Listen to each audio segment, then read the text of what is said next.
Welcome back to ARC Maine, repurposing material into everyday bags and totes. That is what one small business in Maine is doing in hopes of keeping thousands of pounds of waste out of the landfill every year. Joining us this morning with Blue Earth Bags is Kim Fenn. Good morning, Kim. Hi, good morning. Thank you for joining us. I'm very pleased to be here. We Thank you. already love what we're seeing here. Can you first start by telling us, how did this idea come about? How long have you been doing this? So we've been making these bags about 4 years.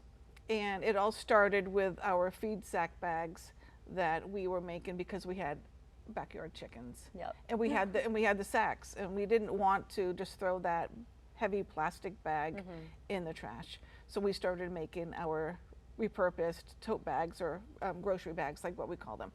And so we started making them for family and friends, and more people liked them.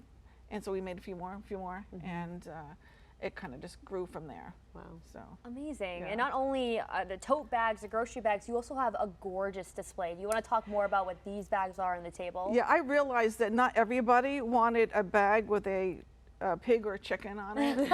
And so I thought maybe we would kind of expand into other repurposed materials just to interest other groups of material. And I know that, you know, people who love coffee are kind of coffee fanatics. Us over here, yes. Yeah, so we started making, these are with authentic coffee, bean sacks that you get from the local brewery. And, you know, they get tons of these bags, and we are repurposing them to keep them out of the landfill as well. Texture. They're very durable. Very durable, yeah. All of these bags are lined, they have pockets, zippers, and things like that. Yeah, what is the process of making them, and how long does it take? You know, the biggest process with the feed sacks and the coffee sacks is acquiring them. You know, sourcing them from people who are going to throw them away. We have a good relationship with a lot of the coffee roasters, and we can go get them so they don't have to put them in the landfill or throw them away. And then also we have our feed sacks where local people in our community donate them to us because they don't want to see them going into the landfill. And then we also have our brew bags over here, which we get from local beer brewers. Oh, very nice. Yeah, so Bath Brewing gives us a lot of their brew bags that they are finished with. So it's really a community effort to keep this waste out of the landfill. I love this. So you're almost the person there, like, oh, we have a bag.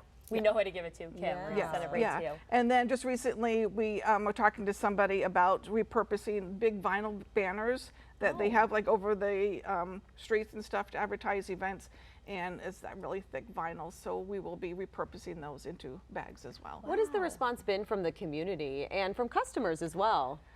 Customers just love it because they see that we are keeping this waste out of the landfill. You know, less than 10% of plastics are ever recycled worldwide. Wow. So that's pretty astonishing when you think about it. And the plastic feed sack bags are so thick and durable, it's just a shame to put that in the landfill when they will last years being a useful product. So basically it's the most work is acquiring them and washing them and getting them ready to make into bags. What are you hoping to accomplish with your business? I just want people to kind of open their eyes to see what you can make with discarded material. Because all our bags are made with something that was going to be thrown away or in the trash can. Yeah, it's so so inspiring. creative and It inspiring. inspires me. I want to start doing stuff Start like sewing. this. Yeah. I agree. And any events coming up, or what's the best way for people to get one of these bags? So most of the events that we do throughout the year, like we just finished the Common Ground Fair, you know, which is always a big event for us, and we actually have people who come to the fair year after year and bring us some more feed sack bags because they've gotten that's a great idea. it was really interesting this year for people who are our past customers to come bring us bags. So we are kind of done with our events for the year. You can always go on our website and see all the different variety of bags that we offer. And we do have a store that sells some of our products in Jefferson, the Jefferson Market. So, Amazing. yeah. I also saw on your website that you sell kits. Like We how do. to make them. Do you want to talk a little bit about that? We do. We sell templates, so people can use our template, and it helps them make the feed sack bag so they can recycle their own. And hopefully we can push that, you know, going on, and more and more people will be recycling their bags. And then we sell kits, because somebody asked me one time, they said, this is great, but where do you get the feed sacks?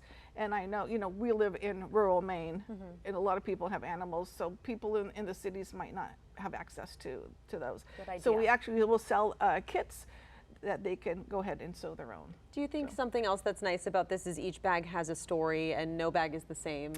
Yeah, all of our bags are unique. You will never find two of the bags unless it's the feed sacks, but all of these are different. They have liners inside, they have pockets.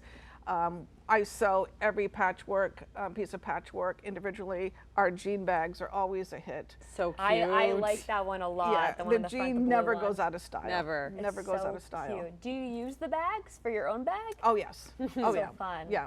I Yeah. love that. I get to pick and choose which bag I want to take. Which What- bag what should I bag- grab Right. today? I Yeah, love yeah, that. depending on what I'm doing, and of course, family and friends, and we get lots of good feedback from customers how they're using them, or if they said they bought a couple, one for them and one to give away as a gift, and put like a gift bag and use it as a gift bag. That's a great idea. Yeah. I mean, and holidays will be here before we know it, so I'm sure you'll be getting some orders Yeah. for Christmas this. too. Yeah. How long does it take to make one really quickly? The feed sack bags we have down here and up over here, Ooh. those don't take very long. After you wash them, it takes about 15 to 20 minutes Not to bad. make them. Very quick. These are a lot more involved because of the different patches.